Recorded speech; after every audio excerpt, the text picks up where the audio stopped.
If there is one Brazilian dish that feels like a warm embrace at the end of a long day, it's Vaca Atolada. Here in Minas Gerais, this recipe has a special place at the table because it brings together simple ingredients and transforms them into something rich, comforting, and unforgettable.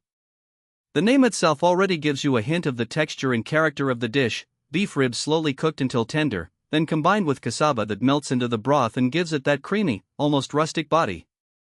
And that is exactly where many people go wrong. They rush the process, skip the step of browning the meat, or add everything at once and expect the flavor to build itself.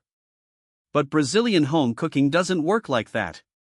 It asks for patience, for a little care, for the kind of attention that turns an ordinary lunch into a meal people remember.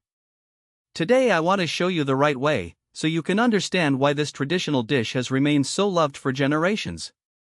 We begin with 1.5 kilos of beef ribs, well seasoned and carefully browned first.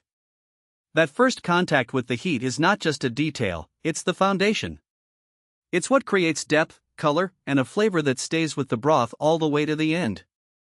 Then come the classic aromatics: onion, garlic, bay leaf, salt, and pepper, all working together to build that familiar Brazilian savory base that fills the kitchen with an inviting aroma.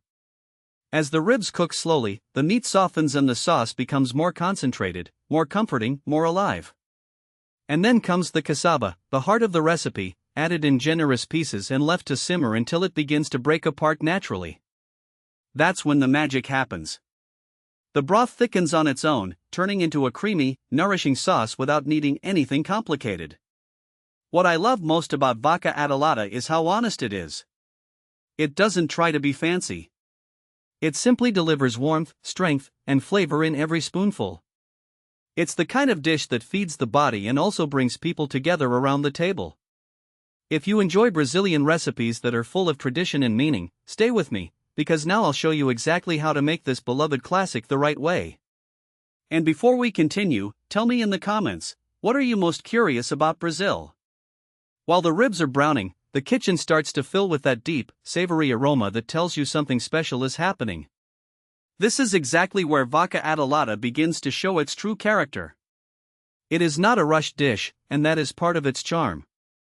In Minas Gerais, recipes like this were built on patience, on simple ingredients treated with respect, and on the kind of cooking that brings people closer together. After the meat has developed a nice color, I add the onion and garlic, letting them soften slowly in the same pot so they pick up all those browned bits from the bottom. That is where the flavor lives. Then comes the bay leaf, a little salt and black pepper, just enough to season the broth without hiding the taste of the beef. At this point, the whole house already feels warmer, as if the recipe is telling you to slow down and enjoy the process. If you've ever made a stew that turned out flat or watery, the problem is often right here: skipping the browning or rushing the base. A traditional Vaca Atolada needs that first layer of flavor to carry the rest of the dish. When the ribs start to release their richness into the broth, you can already tell this will be a meal with body, color, and comfort.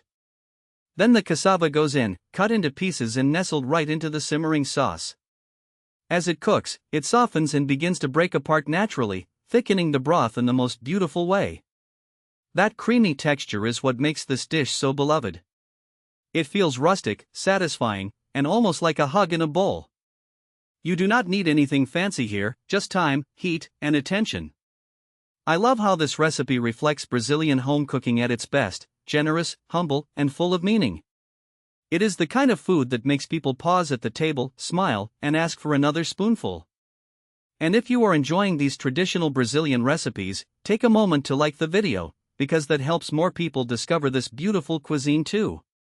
Now, as the cassava continues to melt into the broth and the ribs become tender, there is one important point that can make the difference between a good Vaca Atolada and an unforgettable one. As the ribs finish browning, the whole kitchen starts to change. That is the moment when Vaca Atolada begins to reveal its true character. The meat, already seasoned, carries a deeper aroma now, richer and more inviting, and the bottom of the pot holds all that flavor waiting to be lifted by the next ingredients. This is where patience pays off, because rushing past this step would mean losing the very base that gives the dish its soul. I add the onion and let it soften slowly, followed by the garlic, which releases that unmistakable fragrance that feels like home.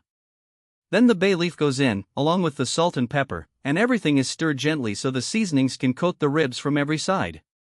The pot begins to look simple again, but inside it, the flavor is building layer by layer.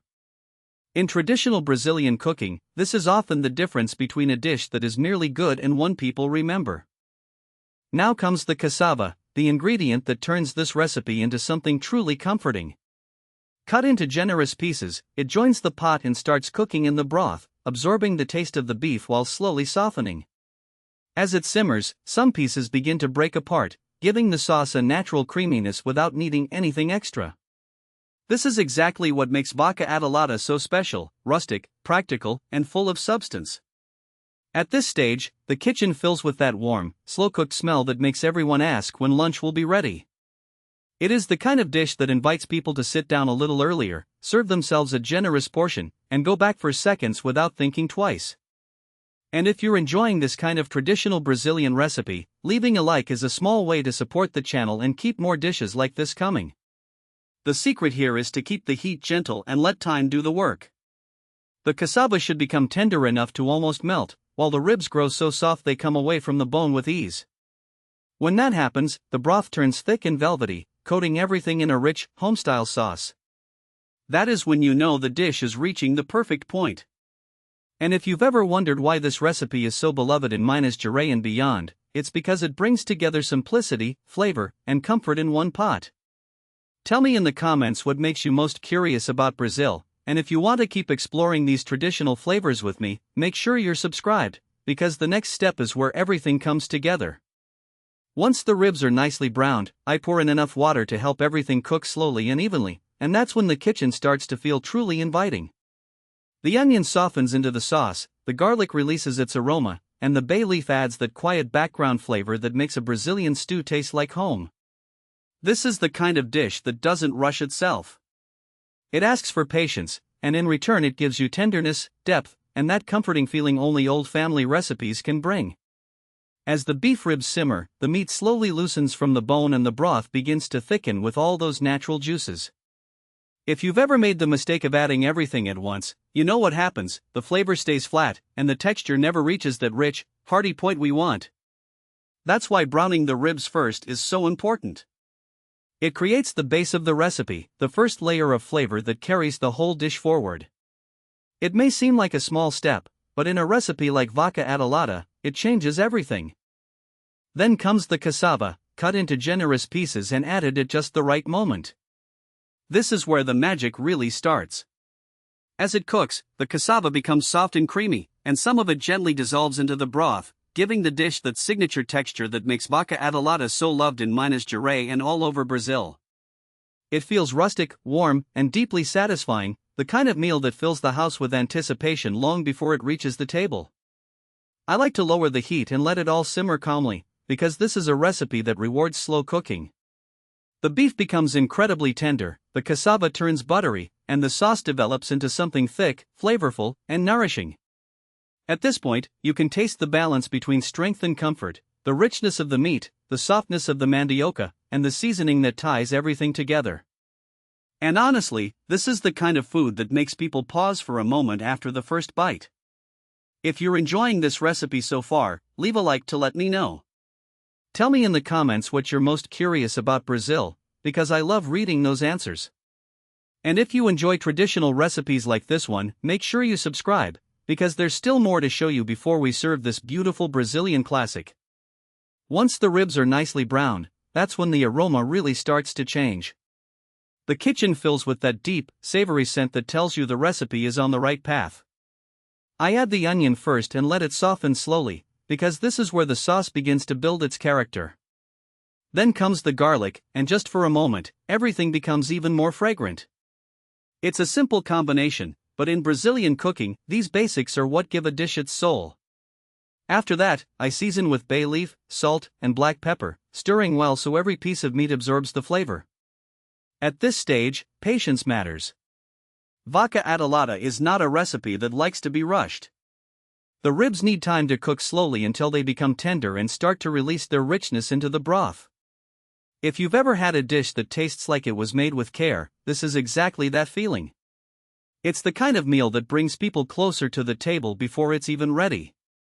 Now I add the cassava, cut into pieces and placed right into the pot with the meat. This is the heart of the dish. As it simmers, the cassava softens, breaks down, and helps thicken the sauce naturally, creating that creamy texture that makes Vaca Atolada so comforting. Some people make the mistake of adding it too early or cooking it too hard, and then it disappears completely. The secret is to let it cook gently, just enough for it to melt into the broth while still holding the dish together.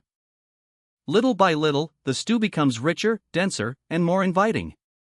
The broth turns golden, the meat becomes fall-apart tender, and every spoonful feels warm and satisfying. This is the kind of recipe that reminds us why traditional Brazilian food has such a special place at the table. It's humble, but full of strength. Simple, but unforgettable. And if you're enjoying this flavor journey with me, go ahead and leave a like so more people can discover this Brazilian classic too. Now, while the cassava finishes thickening everything in the pot, I want to ask you something. What are you most curious about Brazil? Is it the food, the culture, the places, or maybe the way we turn simple ingredients into meals like this one? And if you love recipes like this, don't forget to subscribe, because there's still the final moment ahead, where I'll show you exactly how this dish should look when it's ready to serve. And that's the moment when Vaca Atolada truly shows its magic. The cassava softens into the broth, the ribs become so tender they almost fall apart on their own, and everything comes together in one rich, comforting spoonful. This is the kind of dish that fills the house with warmth long before it reaches the table. You can almost feel the story behind it, a Minas Gerais recipe, simple in ingredients, but generous in flavor, tradition, and memory. When I serve it, I like to imagine that first pause at the table, when everyone looks at the bowl and knows they're about to eat something special. There's a rustic beauty to this dish that doesn't need any exaggeration. The broth is thick, the meat is deeply seasoned, and the cassava gives it that creamy texture that makes every bite feel complete. It's hearty, nourishing, and exactly the kind of meal that turns an ordinary lunch into a comforting family moment. And if you've ever tried making it before and felt it was missing something, now you know the secret. Browning the ribs first is not a small detail, it's the foundation of the whole recipe. That golden layer on the meat is what builds depth in the sauce and gives the final result that unmistakable homemade flavor. It's one of those simple steps that changes everything, and once you get used to doing it this way, there's no going back. I hope this recipe brought a little bit of Brazil's countryside warmth into your kitchen today. If you enjoyed this Vaca Atolada, leave a like so more people can discover this tradition too. And tell me in the comments, what are you most curious about Brazil?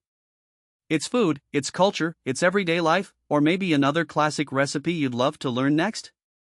I always love reading your messages. And if you want to keep exploring more traditional Brazilian recipes with me, don't forget to subscribe. There's always another comforting dish waiting to be shared, and I'd love to have you here for the next one.